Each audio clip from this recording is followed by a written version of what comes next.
Здравствуйте, с вами новостная служба Центральноазиатского телеканала. В студии Андрей Рябченко, и сегодня в программе. В Кыргызстане из СИЗО, убив 3 надзирателей, сбежали 9 религиозных экстремистов. В Москве задержано 10 подозреваемых в подготовке крупного теракта, большая часть предполагаемых взрывников – уроженцы Центральной Азии. В Афганистане в один день прогремел теракт и упал вертолет НАТО. Суровым таджикским мигрантам не страшны даже российские морги, или как таджикистанцы отправили живым в морг. В Казахстане напали на журналистку, которая выясняла, кто и где крутит пенсионные сбережения казахстанцев. В Таджикистане задержаны кыргызстанцы, которые занимались переправкой людей в Сирию.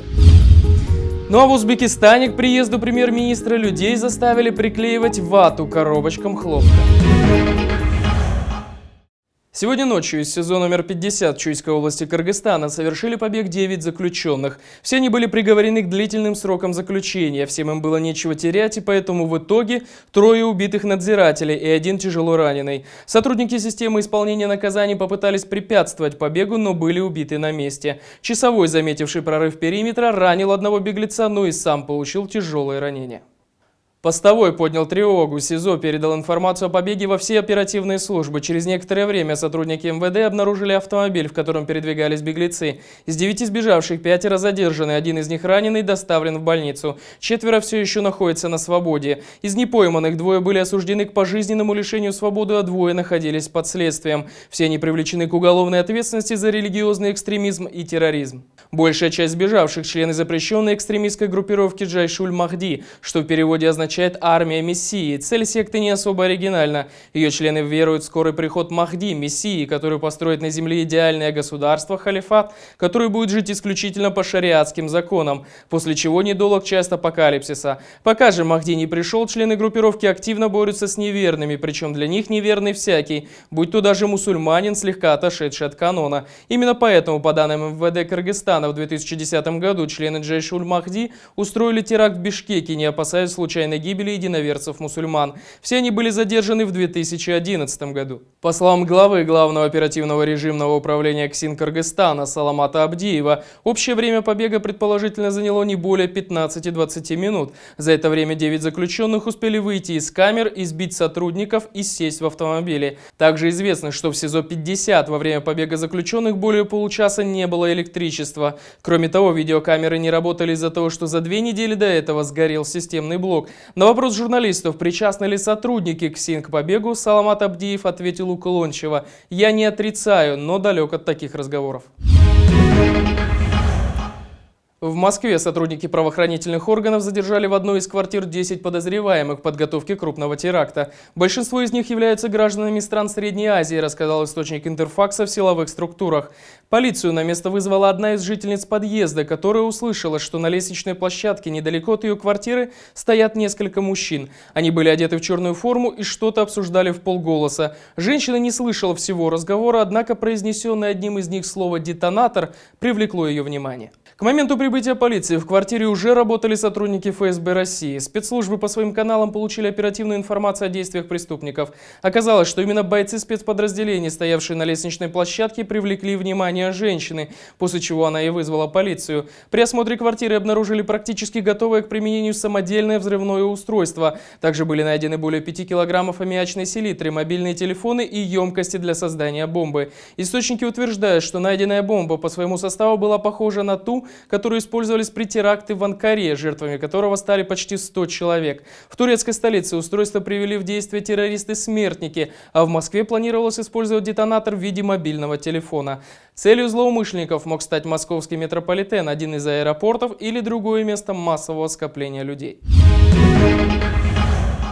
В Кабуле вчера утром прогремел мощный взрыв. Террорист-смертник привел в действие взрывное устройство, атаковав конвой международных сил. Смертник совершил самоподрыв, когда к нему приблизился автомобиль, в котором находились иностранные военнослужащие. О том, сколько человек могло пострадать в результате инцидента, местные власти пока не сообщают. По данным местных СМИ, было ранено также несколько гражданских лиц. Взрывной волной были повреждены несколько соседних автомобилей. Сведения о национальной принадлежности военных, которые находились в машине, пока нет. Известно лишь, что место ЧП блокировано силовиками. Ответственность за теракт взяла на себя радикальная группировка «Талибан». И вчера же в Афганистане произошло крушение вертолета НАТО. Погибли 5 военнослужащих, 2 из которых входили в состав Королевских военно-воздушных сил Великобритании. Еще 5 человек пострадали. Сообщается, что крушение произошло при приземлении вертолета на территории штаб-квартиры миссии НАТО «Операция «Решительная поддержка». Согласно имеющихся данных, инцидент не является результатом какой-либо, цитата, враждебной активности. Далее о других новостях Центральной Азии коротко. В казахстанском городе Туркестан 30-летний мужчина совершил убийство собственной семьи на почве ревности. Из травматического пистолета он убил жену, 2 братьев и дочь 5 лет. Ранил при этом свою мать и сына 6 лет. Сам пытался покончить жизнь самоубийством, но выжил. Причины, побудившие на такой поступок, пока неизвестны. В узбекистанском городе Гулистане по распоряжению местных властей каждый день с самого утра и до 4 часов дня закрывается на замок рынок. Сделано это для того, чтобы не мешать по замыслу местных властей собирать людям хлопок на полях, чтобы не отвлекать их. В день издания указа около 30 военных и 70 милиционеров выгоняли людей с территории рынка. Когда рынок открывает на 2-3 часа, начинается давка. В Таджикистане издана книга Эмомали Рахмон «Здоровье нации. Бесценное богатство». Автором книги является президент Ассоциации спортивных журналистов Таджикистана Нарзулу Латипов, который собрал почти на 500 страницах все, что когда-либо сказал глава таджикского государства. Сборная Казахстана по футболу уступила национальной команде Голландии в матче отборочного турнира чемпионата Европы 2016 года. Встреча, которая состоялась в Астане, завершилась со счетом 1-2. Продолжаем выпуск более мирными, но не менее трагическими новостями. В Казахстане неизвестные напали на финансового журналиста Боту Жуманову. Нападение на журналистку произошло у подъезда ее дома. По опубликованной записи видеокамеры видно, как молодая женщина подходит к подъезду собственного дома. Следом за ней идет парень в спортивном костюме. Через некоторое время он с размаху наносит удар журналистке, а потом жестоко избивает ее ногами. Нападавший не взял никаких вещей у журналистки. Пострадавшая находится в больнице. У нее тяжелая внутричерепная травма, перелом носа, ушибы. По словам друзей, она пришла в себя, но по-прежнему в тяжелом состоянии. У нее частичная потеря памяти. Ее друзья высказали свою точку зрения на происходящее. Мы не исключаем, что нападение связано с ее профессиональной деятельностью. Батакос Жуманова – известная журналистка и блогер, которая пишет на финансовые темы. Она также является независимым экспертом банковского сектора. Журналист неоднократно получала угрозы. Активная бескомпромиссная позиция Батакос в расследовании коррумпированных схем известна всем. Она выясняла, где крутятся пенсионные деньги. В последнее время перед избиением она занималась исследованиями коррупции в области государственно-частного партнерства. И мы думаем, что такая позиция журналиста могла вызвать недовольство со стороны критикуемых. Министерство внутренних дел Таджикистана сообщило о предотвращении выезда 8 граждан в Сирию, 4 женщин и стольких же детей. 6 из них были членами одной семьи. Переправкой их занимались 2 гражданина Кыргызстана, уроженца Баткенской области.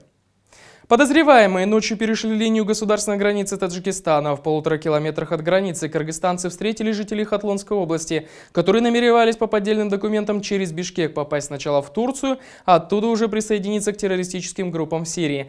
В отношении как кыргызстанцев, так и таджикистанцев возбуждено уголовное дело по статьям приготовления к преступлению и наемничества. Сегодняшняя сеть международного терроризма, она первая, она выходит на более глобальный уровень, имея межнациональные, так сказать, международные связи. И эта сеть охватывает практически сегодня все регионы, да, мусульманского мира, в том числе и страны Западной Европы. То есть контакты, есть, как говорится, связные связи, и если так проследить, то эти сети, они существуют, начали создаваться уже где-то как лет 5 назад, приблизительно, да, но сейчас в последнее время они все более усиливаются, охватывая, вот, честно говоря, как паутина наши все страны, да, потому что есть свободный выход в интернет, есть, естественно, смычка или связь между криминальными группами международного уровня и международными террористическими организациями международными.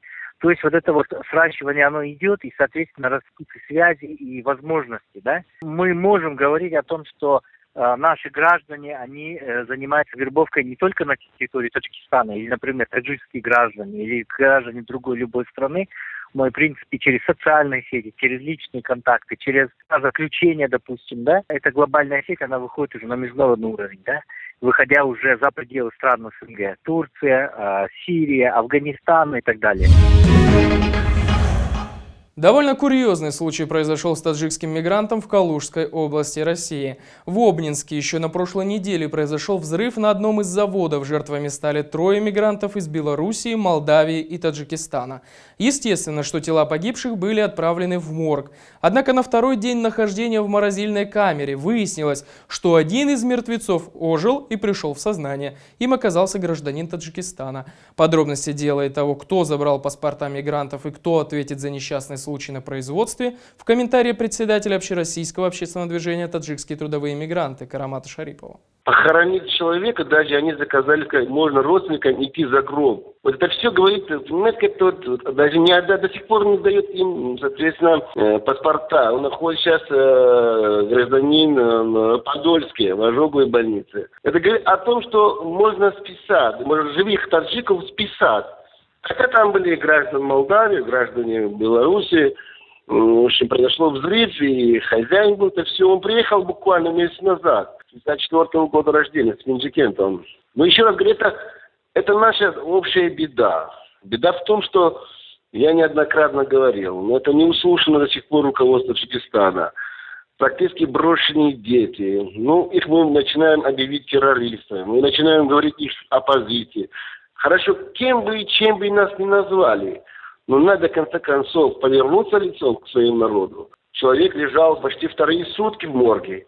И об этом уже было сказано, даже не отвезли, а потом даже отвезли, может быть, в больницу, проверили, отказались дальше. Работодатель вообще отказался, что ли, такого рабочего вообще не было. Мы ради людей готовы жертвовать собственной нашей истории нашими, и обычно нет. Но надо делать все ради людей, а не ради конкретно нескольких личностей или называемых высокопоставленных чиновников Таджикистана и России. Но в Ферганской области Узбекистана местные власти заставили жителей приклеивать вату к коробочкам хлопчатника, растущего вдоль автомобильной дороги. Таким образом, чиновники хотели показать премьер-министру страны Шавкату Мирзияеву обилие хлопка в их районе. Однако, как назло, премьер-министр так и не приехал. Случай этот произошел еще в сентябре, пишет Азадлик, после появления разговоров о том, что премьер-министр Узбекистана Шавкат Мирзияев посетит Ферганскую область. Местные органы власти начали предпринимать все необходимые меры для того, чтобы достойнейшим образом встретить высокопоставленного гостя. Дороги районов, куда ожидался визит премьер-министра, были в срочном порядке отремонтированы. По обе стороны улиц провели работы по благоустройству. Однако и этого показалось мало, и хаким области Шухрат Ганиев лично поручил подчиненным обеспечить снежную белизну хлопковых полей. Для этого в поле выгнали сотни людей, которым выдали клей ПВА и уже собранную ранее вату. Население намазывало клей в коробочки хлопчатника и приклеивало туда уже собранную вату хлопка. Тем временем, как раз в канун визита узбекского премьер-министра в Фергану, Международная организация труда подняла вопрос о недопустимости принудительного труда перед правительством Узбекистана. Также отправлены письма в посольство европейских стран и США с просьбой выйти совместным заявлением относительно преследований Дмитрия Тихонова, правозащитника, который отслеживает факты принудительного труда в аграрном секторе в Узбекистане. С вами была новостная служба Центральноазиатского телеканала. Мы говорим то, что иные предпочитают умалчивать. До свидания.